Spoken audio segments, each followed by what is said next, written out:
Дневник на Канал Плюс, добро вечер. Почнуваме веднаш по кратката најава. Останете со нас.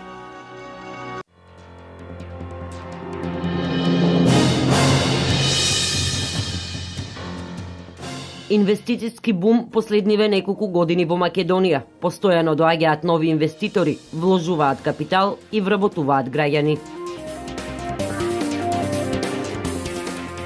3 милиони денари ќе одвои општина Берово за вработените во јавното комунално предпријатие услуга, кои немаат земено плата 4 месеци.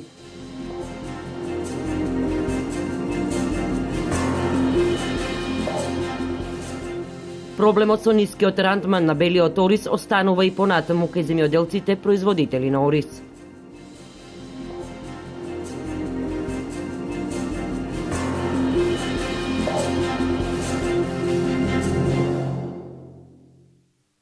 Изминативе години Македонија доживува инвестициски бум.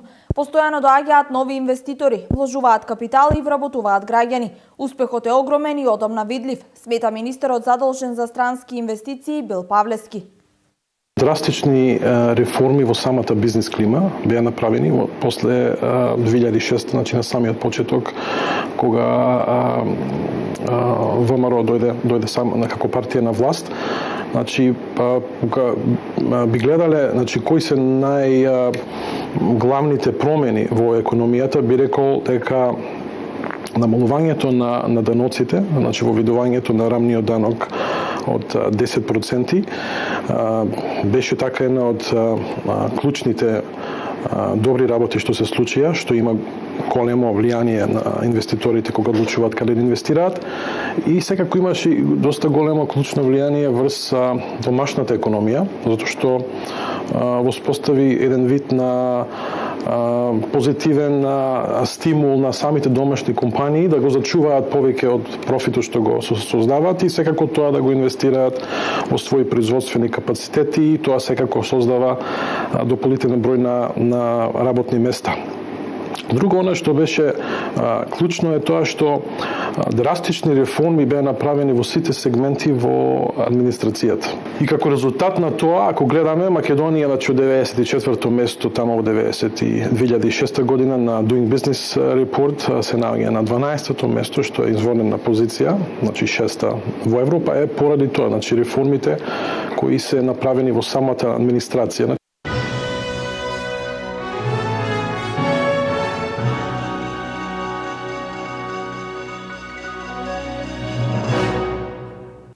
Општина Берово ќе одвои 3 милиони денари согласно последната одлука на Советот на општината, а по однос на барањето на вработените во јавното предпријатие услуга, кои 4 месеци немаат земено плата. По вонредната седница на Советот на општина Берово за решавање на проблемот со неисплатените плати во јавното комунално предпријатие и услуга, управниот одбор до градоначалникот на Берово ја достави одлуката со која беше дефиниран општината да му исплати 3 милиони денари на предпријатието по основ на ставката покривање на загуби на јавното предпријатие. На Джински вети исплата на средствата, но за жал, како што вели тој, на подоцнежниот состанок на управниот одбор донесени се одлуки кои не се во насока на решавање на лошото финансиско работење во јавното предпријатие и услуга. Кои одлуки кажуваат од каде треба да се обезбедат финансиски средства за непречено работење на пречистителната станица и од каде треба да се обезбедат средства за да јавното предпријатие не работи повеќе со загуби. Тоа е популизмот, тоа е програмата на деструкција, на растурање, на неработење на јавните институции во општината, се со цел така да мислат да ја водат кампањата. Директорот на јавното предпријатие и услуга Љупчо Дракалски уште еднаш повтори дека долговите на предпријатието по основ на неисплатен пензиски стаж на вработените датира од периодот 2002-2008 година. Изнесува некаде 17 милиона 364 599 денари и кои се без камата, и во денешно време веќе тие достигнате сигурно повеќе од дупло. Дракалски вели дека проблемот може да се реши и доколку во иднина се дефинира надомест за да се покрие работењето на пречистителната станица, за која трошоците ги покрива самото предпријатие, а кои заклучно со месец февруари изнесуваат 17,5 милиони денари. Што резултира денеска со неплатени исплатени плати према вработените и нерегулирани обврски према комитентите кои не снабдуваат со основните материјали. Токму штетните одлуки кои се донесени, а не се во насока на решавање на проблемот на вработените во јавното предпријатие и услуга, влијаат и врз лошиот имидж кој сакаат да го наметнат оние кои не му мислат добро на Берово, вели Наџински. А тоа е градот да биде нечист, да се ствара епидемија и да се ствараат жаришта на заразни болести. Инаку исплатата на средствата кон вработените согласно одлуката на Советот, како што вели Наџински, ќе се случи во најкусможен рок. Проблемот со нискиот рандман на белиот ориз останува и понатаму кај земјоделците производители на ориз. Професор доктор Добре Андов советува, ако од било кои причини се задоцни со сеидбата, во тој случај да се одбираат сорти кои имаат пократка вегетација. Субвенциите што ги земаат земјоделците треба да ги користат за набавка на репроматеријали, пропишани количини на ѓубрива, пропишани и регистрирани хербициди и семенски материјал за на крајот да добијат подобри приноси. Ако не се јават многу ниски температури за време на цветањето и созревањето на оризот, би требало и годинава да имаме добри приноси, рече доктор Добре Андов и додава дека и претходните години често пати како проблем се јавува нискиот рандман. Значи, негде просечно околу 50% е бел ориз, останатото се други, како што се оризовите трици, плевата, љушпата и скршениот ориз. Значи, што повисок рандман, значи повисок принос на бел ориз, односно повеќе пари за самиот земјоделец. Значи, покрај стремежот на самиот земјоделец да направи високо производство на арпа, која се добива при жетвата, треба да има и повисок рандман. Рандманот е едно својство кај оризот кој зависи од многу фактори кои тоа треба да го знаат земјоделците. Значи, зависи, реков на почетокот, од климатските услови, зависи од сортата, зависи од агротехниката, значи од примената на ѓубривата со превисоки дози на азотни ѓубрива и еднострано ѓубрење само со азотни ѓубрива доведува до кршливост на оризот и има помали приноси на бел ориз, односно рандман. Исто така, рандманот го определува и самата сорта, додава доктор Андов, односно кај сортите кои што имаат подолга вегетација, тогаш ризикот со задоцнување е можен и може да се добие оризова арпа која што има помал рандман. Затоа Андов препорачува, доколку од било кои причини се задоцни со сеидбата, земјоделците да одбираат сорти со пократка вегетација за да не се одрази на приносот на бел ориз. Од 100 активни пчелари во Виница, само 4 денес го промовираа своето производство. Слаба организација или пак слаба мотивација, но едно е сигурно. Виничани прогресираат во развојот на оваа стопанска дејност и го произведуваат најквалитетниот мед во државата. Ајнштајновата девиза човештвото ќе обстои само 4 години ако ги снема пчелите. Се посериозно ја сваќаат виничките пчелари, кои за само неколку години постигнаа прогресивен развој на оваа стопанска дејност. На терен се пребројуваат околу 4000 пчелни семејства, но на денешната мини сајмска манифестација само малкумина го промовираа своето производство. Слаба организација од страна на Сдруженијето или слаба мотивација за производителите. Пчелите се еколошки и климатски индикатор, бидејќи според нивното однесување способноста за развивање и одбегнувањето на болестите јасно диференцираат чиста од загадена средина. Климатските промени се еден важен и влијателен фактор врз судбината и опстанокот на пчелите. Во Виница има над 100 пчелари кои се фокусирани на производството на ливадски и планински мед, но пласманот се уште останува индивидуална мака, секој си го пласира на свој начин. Развојот на пчеларството со поддршката од владините субвенции е добар индикатор дека сепак оваа дејност е профитабилна, а природната местоположба е мотив плюс виничани да го произведуваат еколошки најздравиот мед во Македонија, кој не случајно редовно е меѓу првонаградените на повеќе интернационални манифестации.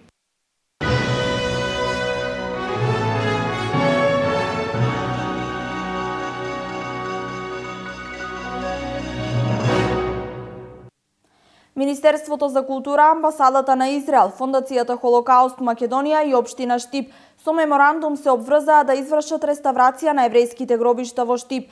Заводот музеј работи на конзервација и реставрација на еврејските гробишта кои со децении беа оставени на забот на времето, но и на крадците кои во гробниците барале злато. Заводот за заштита на спомениците на културата во Штип интензивно работи на реставрација на еврејските гробишта. Се реализира проект кој почна во 2011 година со археолошки истражувања, конзервација на гробните места, изградба на ограден зид и уредување на пристапниот пат. Овој проект беше 2 години во мирување, но со склучувањето на меморандумот за соработка помеѓу Општина Штип, Амбасадата на Израел во Македонија и Министерството за култура, овој проект повторно е актуелен и ние работиме на конзервација на гробните места. Јас се надевам дека до крајот на мај целата оваа работа ќе биде завршена, нашиот дел од работата и ќе остане делот на партнерното уредување на еврејските гробишта, обврска на Амбасадата на Република Израел во Република Македонија. Над 250 гробници има во штипските еврејски гробишта, околу 170 од нив се скоро целосно уништени. Во фаза на реставрација се гробниците кои имаат некаква целина, додека за гробовите кои се целосно уништени, проектот предвидува да се постават само надгробни плочи. Сега сме на сектор број 3, сектор број 2 се скоро целосно уништени гробовите и таму ќе поставиме нови со сакрални обележја. Нови тие се помали. И сега работиме моментално на сектор број 3 и на конзервација и на реконструкција на некои поедини целосно гробови. Тие ќе ги имаме затечено, ќе има, значи, ќе има видливи такво да се види кој каков гроб и го правиме исто кој што е бил. А некои што се срушени скоро целите, ако има запишано дека треба да биде таков го правиме. Како е напишано во проектот, така го правиме. Забот на времето, но и сквернавењето на гробовите од страна на кратци кои предпоставувале дека во нив има злато е причина за ваквата лоша состојба на еврејските гробишта. Најголем дел од гробниците се неозначени. Еден од факторите за состојбата во која се затекнати гробовите е фактор време, а кај неколку има и од диво искупување или нелегално искупување од трагачите на богатство. На поедини гробови се одозгоре е пишано податоците, на поедини има плоче ставено на западната страна, а кај некои плочите ги нема. Мислам, најверојатно тоа е пак човечкиот фактор што ги нема плочите, или се искршени, или се однесени од тук. Еврејските гробишта во Штип датираат од 19 век, а последните погреби таму извршени се во 1943 година.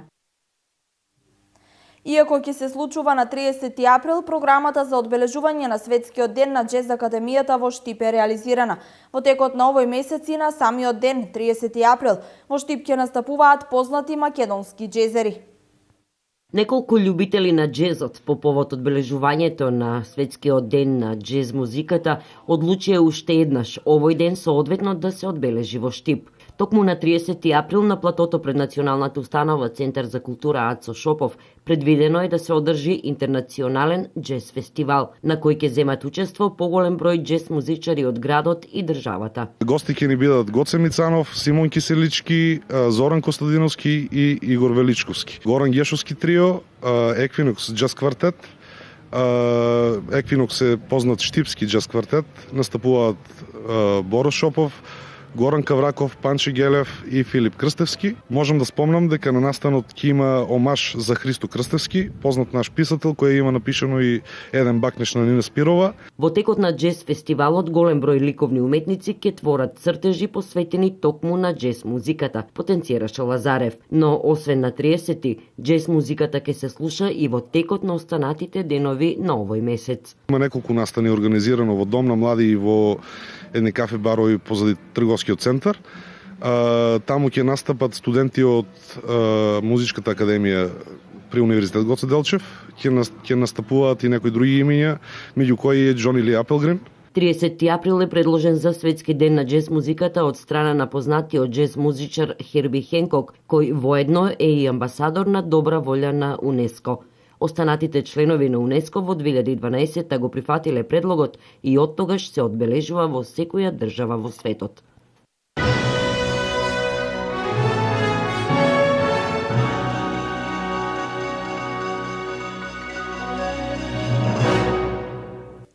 Основното училиште Свети Кирил и Методи од Македонска Каменица организираше регионален надпревар по географија, на кој учествуваа 5 училишта од Делчево и Македонска Каменица.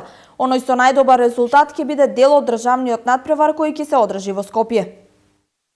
За подобрување на успехот кај учениците од основните и средни училишта се одржа регионален надпревар по предметот географија, на кој учесници беа училиштата Ванчо Прке, Климент Охридски и Методи Митевски Бриц од Делчево, како и Милејаневски Джингар и Свети Кирил и Методи од Македонска Каменица.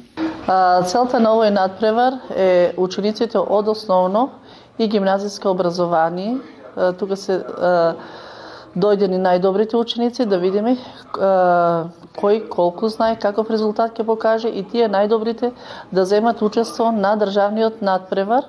Значи регионалниот надпревар по географија е меѓу двете општини Делчево и Македонска Каменица. Надпреварвачите со најдобри резултати одат на државниот надпревар кој ќе се одржи на 6 мај во Скопје. Прашањата во главно беа лесни, имаше и прашања од повисоко ниво, но секако се снајдовме. Од оваа година ние зазедовме учество на надпреварот по географија и регионалниот надпревар се одржа овде во нашето училиште. Сега ги очекуваме резултатите и се надеваме на добар напредок. Пред се ваквите надпреварувања помагаат околу стекнувањето на нови пријателства и секако добивање сертификат кој може да им послужи во иднина на учесниците.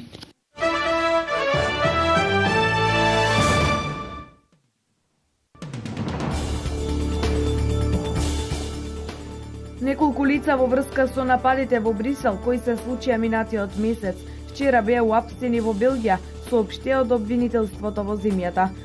Осомничен за џихад напади во Париз Мохамед Абрил и уште 4 лица се уапстени за време на серија од акции во белгиската престолнина Брисел. За Абрил и уште двајца од уапсените се предпоставува дека учествувале и во атентатите во самата белгиска престолнина на крајот на минатиот месец. Ова официјално го потврди Федералното обвинителство во земјата. Американскиот државен секретар Џон Кери за време на посетата на Багдад вети хуманитарна помош за Ирак во висина од $155 милиони. Новата помош е наменета за најитните потреби на милионите раселени и загрозени иричани поради судирите во земјата и во регионот. Во соопштението се додава дека американската хуманитарна помош за Ирак од 2014 година до денес изнесува повеќе од $778 милиони. Ирак се бори против исламска држава, која од 2014 година освои големи делови од земјата, поради што милиони иричани ги напуштија домовите. Според податоци на Обединените нации, од вкупно 23 милиони иричани, над 10 милиони им е потребна хуманитарна помош, како и на 3 милиони кои живеат во областите окупирани од исламската држава. Петкатна зграда се урна денеска во центарот на Истанбул за само неколку минути, а минувачите се разбегаа во паника, јави Танјук. На видеоснимката на инцидентот се гледа како минувачите со мобилни телефони го снимаат моментот на уривање на зградата, која се наоѓала во близина на плоштадот Таксим.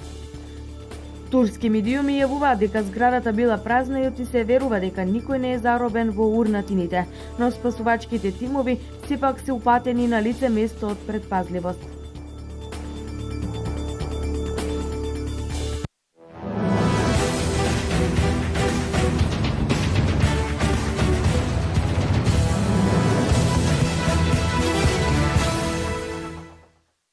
Продолжуваат надпреварите во првата македонска фудбалска лига. Утре на програмата се надпреварите од 26-тото коло.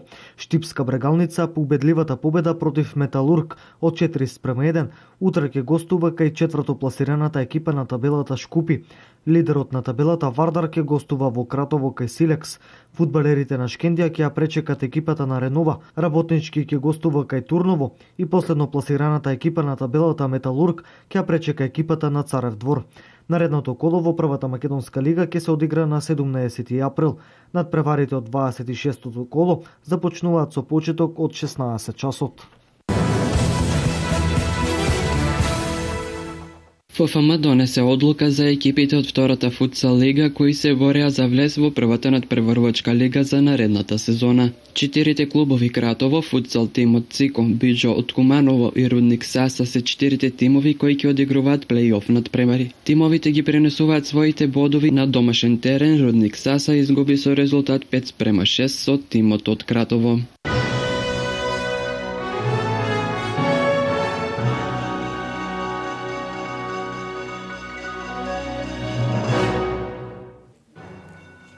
Ова е се во ова издание на Дневникот. Останете со програмата на Канал Плюс и имајте пријатна вечер.